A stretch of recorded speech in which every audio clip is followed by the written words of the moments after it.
দেখে, মা আপনি যদি জেনা করেন ওতেও আপনার ওই গুনাহ হবে না, অপরের পরনিন্দা পরচর্চা গীবত করার কারণে যে গুনাহ হচ্ছে।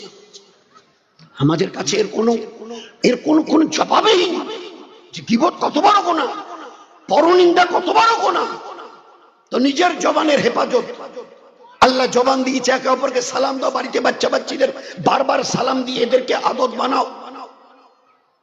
মা বোন নিজেরা শাশুড়ি, সাহাবাদের মা বেটিকে বেটি, মাকে শাশুড়ি, বউকে বউ, শাশুড়িকে একার করতে আসসালামু আলাইকুম, একফিরিল্লাহ ওয়া আছে মেজাজ।